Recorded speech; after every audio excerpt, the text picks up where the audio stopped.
அடுத்த 5 ஆண்டுகளிலே இந்தியா, நமது பாரத தேசம் மாபெரும் வளர்ச்சியை பெறும். வளர்ச்சி என்று வரும்பொழுது உட்கட்டமைப்பு வளர்ச்சி, இன்ஃப்ராஸ்ட்ரக்சரல் டெவலப்மெண்ட் growth, மற்றும் பொருளாதார வளர்ச்சி, எக்கனாமிக் growth என்கின்ற இந்த இரண்டை மட்டுமே நான் குறிப்பிடவில்லை. அவை நிச்சயமாக நடந்து கொண்டிருக்கின்றன, மேலும் தொடரும். அந்த இரண்டையும் தவிர விஞ்ஞானம், தொழில்நுட்பம், இராணுவம் மற்றும் நமது இராணுவ தளவாடங்கள் போன்ற இவற்றிலும் மாபெரும் வளர்ச்சியை காண இருக்கின்றது நமது பாரத தேசம். இந்த வளர்ச்சி அடுத்த 5 ஆண்டுகளிலே மாபெரும் வேகத்தை அடைந்து விஸ்வரூபம் எடுக்கும். 5 வருடங்கள் என்று பொதுப்படையாக சொல்லுகின்றேன். உண்மையிலே அது 4 வருடங்களாகவும் இருக்கலாம், 6ஆகவும் இருக்கலாம், 8ஆக கூட இருக்கலாம். ஆனால் மாபெரும் வளர்ச்சி இந்தியாவின் பொற்காலம் நிச்சயம். ஆனால் நான் இப்படி கூறுவதற்கான காரணங்கள் என்ன? எந்த அடிப்படையிலே இப்படி கூறுகின்றேன்? அந்த காரணங்களையும் பார்க்க வேண்டும். இல்லையென்றால் நாம் விரும்புவது, நம்முடைய ஆசைகள் நடந்துவிடும் என்று ஜோசியம் சொல்வதைப் போல இருக்கும். எனவே இப்படிப்பட்ட கூற்றின் காரணங்களை பார்ப்போம். இந்த காரணங்கள் 3 வகைப்படும். அந்த 3 முக்கியமான காரணங்களினாலே நான் இப்படி கூறுகின்றேன். 1, இயல்பானது, இயற்கையிலேயே ஏற்பட்டிருப்பது. 2வது, ஒரு நாட்டின் தன்மை, குறிப்பாக அந்த நாட்டு தலைமையின் தன்மை. 3வது, புறச் சூழ்நிலை, எக்ஸ்டர்னல் என்வைரன்மெண்ட், எக்ஸ்டர்னல் சர்க்கம்ஸ்டான்சஸ். அந்த புற சூழ்நிலை எந்த நாட்டுக்கும் கொடுக்கின்ற அழுத்தம், ப்ரெஷர்.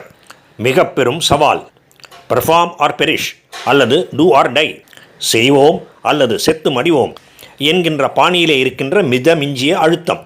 நமது பாரத தேசத்தை பொறுத்தவரையிலே இந்த 3 காரணங்களும் நம்மை மிக நல்ல உயர்ந்த நிலைக்கு இட்டு செல்லும்.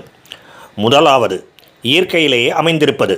உலக அரங்கிலே எந்த நாடு அதிக முக்கியத்துவம் பெறுகின்றது, அதிக வலிமையோடு இருக்கின்றது என்பது நிலையான ஒன்றாகவே இருக்காது. அது சுழன்று கொண்டு இருக்கும். மேலும் இது ஒரு பொதுவான உண்மை கூட. எவரும் வளர்ந்து கொண்டே இருக்கவும் முடியாது, வீழ்ந்து கொண்டே இருக்கவும் முடியாது. காலச்சக்கரம் சுழன்று வரும். முதலாவது உலகப் போரின் பொழுது ஐரோப்பிய நாடுகள், குறிப்பாக இங்கிலாந்து மற்றும் ஜெர்மனி தன்னிகர் இல்லாமல் வலிமையோடு விளங்கின. ஆனால் அப்படிப்பட்ட ஒரு நிலைமை அப்படியே நிலைத்து இருக்கவில்லை. சில 10 ஆண்டுகளுக்கு பிறகு 2ஆம் உலகப் போரின் பொழுது மற்றும் அதற்கு பிறகு அமெரிக்காவும் ரஷ்யாவும் தலை தூக்கி சிறந்து வளர்ந்தன. இந்த சுழற்சியின் அடுத்த கட்டமாக சீனாவையும் இந்தியாவையும் நான் பார்க்கின்றேன். இப்படி இயற்கையின் விதிமுறைகளின்படியே, இயற்கையிலே ஏற்படுகின்ற மாறுதல்களின்படியே இப்பொழுதும் இனியும் இந்தியா மற்றும் சீனாவுக்கான காலம் என்பது என் கணிப்பு. ஆனால் இந்த ஒரு காரணமே போதாது. ஏனென்றால் இந்தியாவும் சீனாவும் என்பது என் கணிப்பு. அதை யார் கண்டார்கள்? ஜப்பானும் சீனாவுமாக கூட இருக்கலாமே என்கின்ற கேள்வி எழும். எனவே இந்த இயற்கை நியதியை மட்டுமே ஒரே காரணமாக சொல்லிக் கொண்டிருக்க முடியாது. மற்ற காரணிகளையும் பார்க்க வேண்டி இருக்கின்றது. 2வது காரணம், நாட்டின், குறிப்பாக நாட்டு தலைமையின் உறுதி, அறிவு, உழைப்பு, எடுத்த காரியத்தை செய்து முடிக்கும் திறமை என்பவையாகும். பொருளாதாரத்தை பொறுத்தவரையிலே முற்றிலும் ஒரு புதிய பார்வை நமக்கு திரு நரசிம்மராவ் அவர்கள் மூலமாக கிடைத்தது. நரசிம்மராவ் அவர்களும் மன்மோகன் சிங் அவர்களும் பொருளாதார அடிப்படைகளையே புரட்டி போட்டு பேரடைம் ஷிஃப்ட் என்று சொல்வார்களே, அப்படி மிகப்பெரிய அளவிலே அடிப்படை மாற்றங்களையே கொண்டு வந்தார்கள். இந்திய பொருளாதாரம் தாராளமயமாக்கப்பட்டது. அதன் பிறகு அது தொடர்ந்தது. சில சமயங்களிலே அரசியல் காரணங்களினாலே அந்த வேகம் மந்தகதியை அடைந்தது, மெதுவாக நடைபெற்று கொண்டிருந்தது. வேறு சில சமயங்களிலே சாதாரணமாக, மிக அதிகம் என்றும் சொல்ல முடியாது, மிகவும் மந்த நிலை என்றும் சொல்ல முடியாது, அப்படி நடைபெற்றது. ஆனால் 2014 நரேந்திர மோடி என்கின்ற ஒரு அசகாய வீரர், சூரர் நமக்கு பிரதம மந்திரியாக கிடைத்தார். ஏற்கனவே கூறியபடி மற்றவர்களும் அடிக்கல் நாட்டி இருக்கின்றார்கள், அதை நான் மறுக்கவில்லை. இந்தியாவை ஓரளவு வளர்க்கவும் செய்தார்கள், அதுவும் உண்மைதான். ஆனாலும் மோடி போல் வருமா என்று கேட்கின்ற அளவுக்கு நமது பிரதமராகிய திரு நரேந்திர மோடி அவர்கள் செயல் திட்டங்களை வகுத்தார், நிறைவேற்றி கொண்டும் இருக்கின்றார். இதிலே குறிப்பிடத்தக்க ஒரு விஷயம் என்னவென்றால், பொருளாதார வளர்ச்சி மட்டுமே அல்ல, அது நடந்து கொண்டிருக்கின்றது. அதை தவிர விஞ்ஞானம், தொழில்நுட்பம், இராணுவ தளவாடங்கள், இராணுவம் இவற்றுக்கெல்லாம் அவர் மிகுந்த அழுத்தம் கொடுத்து கவனித்து செயல்பட்டு கொண்டு இருக்கின்றார். அதுவும் ஆரம்ப நாள் முதலில் இருந்தே ஃப்ரம் டே 1 செய்து கொண்டிருக்கின்றார். அவருடைய தலைமையிலே விஞ்ஞான மற்றும் தொழில்நுட்ப நிறுவனங்கள் அரசு துறையிலே இருக்கின்றவை. உதாரணமாக ISRO Indian space research organisation மற்றும் DRDO defence research and development organisation விரைவாகவும் அருமையாகவும் செயல்பட்டு வருகின்றன.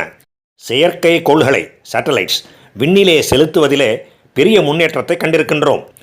நாம் நம்முடைய செயற்கை கோள்களை அனுப்புவது மட்டுமல்லாமல் மற்ற நாடுகளுடைய செயற்கை கோள்களையும் அனுப்புகின்றோம். அதன் மூலம் வருமானமும் ஈட்டுகின்றோம். அதை போலவே நம் நாட்டு உள்நாட்டுக்கு தேவையான இராணுவ தளவாடங்களை உற்பத்தி செய்வதிலே மிகவும் முன்னேற்றம் கண்டிருக்கின்றோம். ட்ரோன்களிலும் ஏவுகணைகளிலும் நம்முடைய திறமை அபார வளர்ச்சியை பெற்று கொண்டிருக்கின்றது.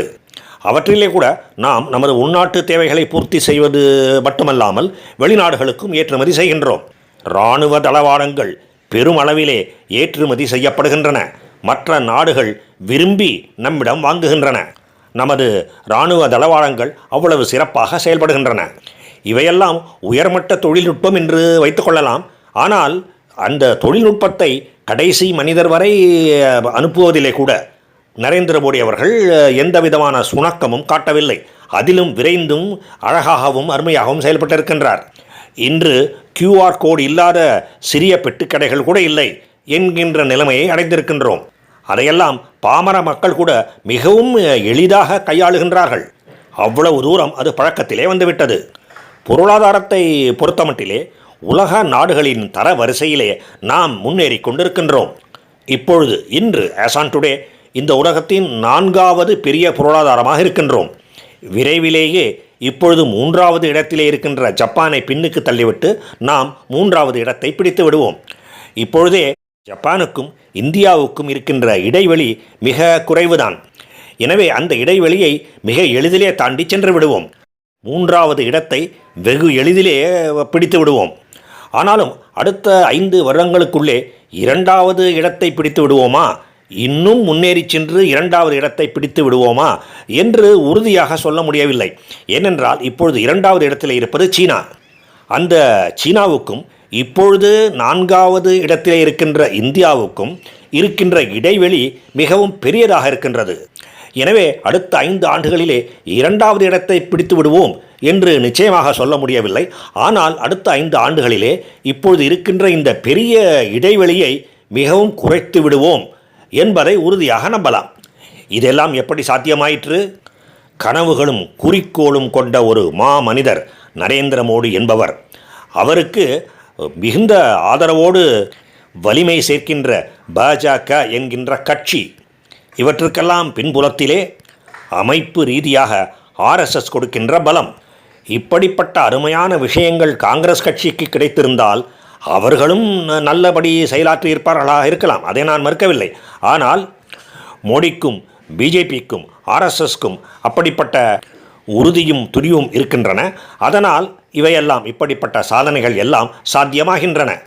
இந்த விஷயத்திலே நமது நாட்டின் தலைமை பொறுப்பிலே இருக்கின்ற நரேந்திர மோடியை அவர்களை பற்றி சொல்லிவிட்டு மக்களை பற்றி சொல்லாமல் இருப்பதும் சரியில்லை. பொதுமக்களாகிய நாமும் அரசாங்கத்தோடு ஓரளவாவது ஒத்துழைக்கின்றோம்.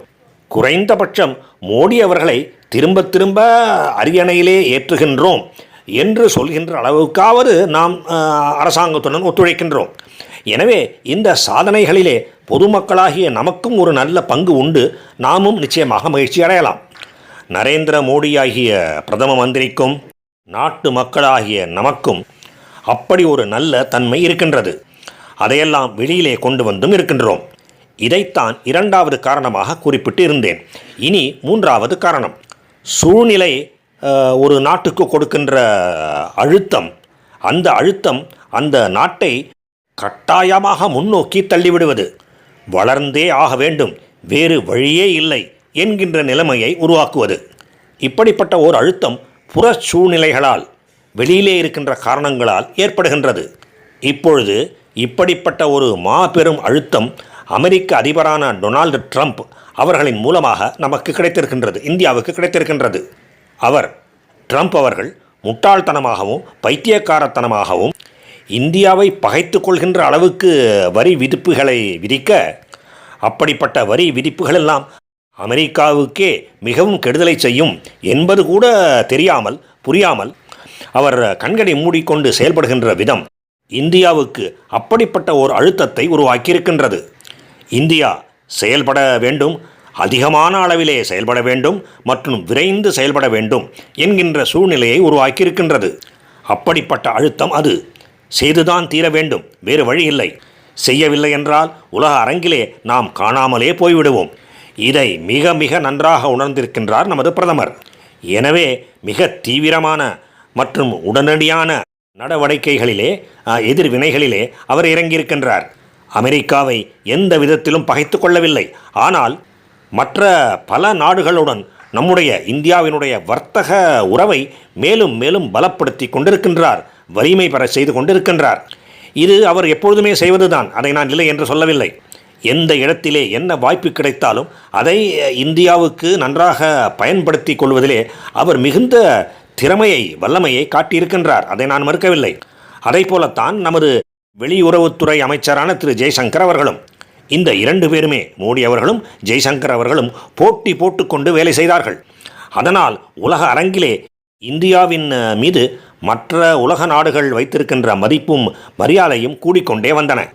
ஆனால் இப்பொழுது டொனால்டு ட்ரம்ப் கொடுத்த இந்த அழுத்தத்துக்கு பிறகு ஏற்கனவே நன்றாக வேலை செய்து கொண்டிருந்தவர்கள் இப்பொழுது பம்பரமாக சுழன்று சுழன்று வேலை செய்கின்றார்கள். பல பல நாடுகளுடன் வர்த்தக உறவை ஏற்படுத்தி கொள்ள அல்லது வளர்த்து கொள்ள வேலை செய்து கொண்டிருக்கின்றார்கள். எவ்வளவு தூரம் தடையற்ற வர்த்தகத்தை நிலைநாட்டி கொள்ள முடியுமோ அந்த அளவு அப்படிப்பட்ட ஒரு ஃப்ரீ ட்ரேட் என்பதை நிலைநாட்டி கொள்ள முயற்சி செய்து கொண்டிருக்கின்றார்கள். இந்த வேலை ஓரிரு இடங்களிலே ஏற்கனவே முடிந்துவிட்டது. மற்ற நாடுகளை பொறுத்தவரையிலே நிச்சயமாக நல்ல பலன் கிடைக்கும். எல்லா நாடுகளுமே நமக்கு ஆதரவாக இருக்கும், நமக்கு பயன் தருகின்ற வகையிலே இருக்கும். மோடி அவர்களும் ஜெய்சங்கர் அவர்களும் எடுக்கின்ற எல்லா முயற்சிகளுமே 100% வெற்றி பெற்றுவிடும் என்று கூறிவிட முடியாது. ஆனால் வெற்றி விகிதம் 50% இருந்தால் கூட நமக்கு மாபெரும் பலன் கிட்டும். மேலும் மேலும் வளர்வோம், உயர்வோம். இந்த இடத்திலே இன்னொரு விஷயத்தையும் மிக முக்கியமாக கவனிக்க வேண்டியிருக்கின்றது. இப்படி நமக்கு டொனால்டு ட்ரம்ப் அவர்கள் பைத்தியக்காரத்தனமான அழுத்தத்தை கொடுத்தார் என்கின்ற ஒரே காரணத்தினாலே நாம் ட்ரம்ப் அவர்களையோ அமெரிக்கா என்கின்ற நாட்டையோ எந்த விதத்திலையும் பகைத்து கொள்ளவில்லை, பகைத்து கொள்ளவும் மாட்டோம். அந்த விதத்திலே மோடி அவர்களும் சரி, ஜெய்சங்கர் அவர்களும் சரி மிகுந்த சிறந்த அறிவாளிகள். உள்நாட்டிலே இந்தியாவிலே தங்களுடைய புகழை பரப்பிக்கொள்வதற்காகவோ, எப்படிப்பட்ட வலிமை வாய்ந்த ஆள் பார் நான் என்று காட்டிக்கொள்வதற்காகவோ அவர்கள் இருவருமே வரட்டு வீராப்பு காட்டிக்கொண்டு இருக்க மாட்டார்கள். அப்படிப்பட்ட ஒரு மன முதிர்ச்சியை, மெச்சூரிட்டி ஏற்கனவே காட்டிக்கொண்டு இருக்கின்றார்கள். இத்தனை வாரங்கள் கழித்து ட்ரம்ப் அவர்களுக்கு லேசாக புரிய ஆரம்பித்திருக்கின்றது போல் இருக்கின்றது. அவர் செய்ததெல்லாம் தவறு, அமெரிக்காவுக்கே அது கெடுதலை செய்யும் என்பது புரிய ஆரம்பித்திருக்கின்றது என்று நினைக்கின்றேன். அல்லது மற்றவர்கள் எடுத்து சொல்லியிருப்பார்கள். எப்படி இருந்தாலும் அவர் ஓரளவாவது புரிந்து கொண்டிருப்பார். குறிப்பாக சீனா என்கின்ற நாட்டை ஓரளவாவது கட்டுக்குள்ளே வைத்திருக்க வேண்டும் என்றால் இந்தியாவின் துணையோடு இல்லாமல் அப்படிப்பட்ட ஒரு காரியத்தை செய்யவே முடியாது. இது ஒரு குழந்தைக்கு கூட தெரியும். ட்ரம்ப் அவர்களுக்கு மட்டும் தெரியவில்லை, இப்பொழுது புரிந்து கொண்டிருப்பார் என்று நினைக்கின்றேன். அது போகட்டும். அப்படிப்பட்ட புரிதலினாலோ அல்லது வேறு ஏதோ காரணங்களாலோ ட்ரம்ப் இப்பொழுது கீழே இறங்கி வந்திருக்கின்றார். இந்தியா எப்போதுமே நமக்கு நட்பு நாடு, மோடி அவர்கள் எப்போதுமே என்னுடைய சிறந்த நண்பர் என்றெல்லாம் வாய் விட ஆரம்பித்திருக்கின்றார். அப்படிப்பட்ட மாற்றத்துக்கு இந்தியாவும் சிறந்த முறையிலே பதில் தந்திருக்கின்றது. நமது தலைமையிலே இருக்கின்ற மோடி அவர்களும் சரி, ஜெய்சங்கர் அவர்களும் சரி, நமது அரசாங்கம் இதை வரவேற்று பாராட்டியிருக்கின்றது. ஆம், இந்தியாவும் அமெரிக்காவும் வரலாற்று ரீதியிலே கூட சிறந்த நட்பு நாடுகள், ஜனநாயக நாடுகள். கடந்த காலத்திலும் நட்போடு இருந்தோம், இப்பொழுதும் நட்போடு இருக்கின்றோம், இனிமேலும் நட்போடு இருப்போம் என்பதுதான் நமது இந்திய அரசாங்கத்தின் பாராட்டத்தக்க எதிர்வினை. அதே சமயம் மோடி அவர்களும் சரி, ஜெய்சங்கர் அவர்களும் சரி டொனால்ட் ட்ரம்ப்பை 100% முழுமையாக நம்பி விடமாட்டார்கள். மற்ற நாடுகளுடன் இந்தியாவினுடைய வர்த்தக உறவை வளர்த்து கொண்டே இருப்பார்கள், அதற்கான முயற்சிகளை செய்து கொண்டே இருப்பார்கள். அமெரிக்கா மனம் மாறிவிட்டால் உடனே அவர்களையெல்லாம் கைவிட்டுவிட்டு திரும்பவும் அமெரிக்காவே கதி என்று ஒருபோதும் கிடந்து விடமாட்டார்கள். புதிதாக கிடைத்த அனைத்து வர்த்தக உறவுகளையும் அப்படியே தக்க வைத்துக் கொள்வார்கள்.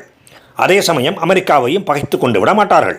அப்படிப்பட்ட ஒரு பேலன்சிங் ஆக்ட், சமநிலை தருகின்ற வினைகளை புரிவார்கள்.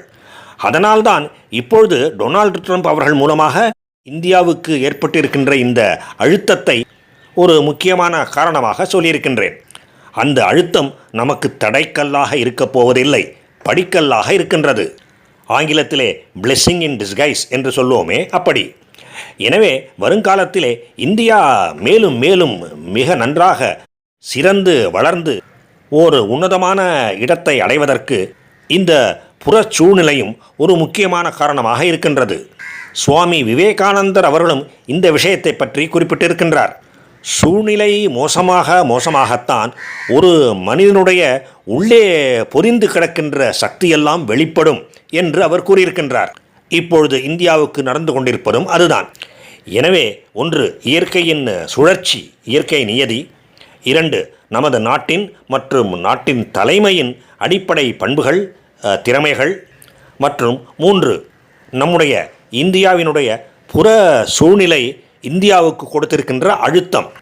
இந்த 3 காரணங்களினாலே அடுத்த 5 ஆண்டுகளிலே இந்தியா மாபெரும் வளர்ச்சியை பெறும். பொருளாதாரம், தொழில்நுட்பம், விஞ்ஞானம், இராணுவ கட்டமைப்பு, இராணுவ தளவாடங்கள் என்று பல கூறுகளிலே மிகச்சிறந்து வளரும். தகுந்த காரணங்களோடு தான் இப்படி கூறுகின்றேன் என்பதை நீங்களும் ஏற்றுக்கொள்வீர்கள் என்று நம்புகின்றேன். வாழ்க பாரதம்! ஜெய் ஹிந்த்!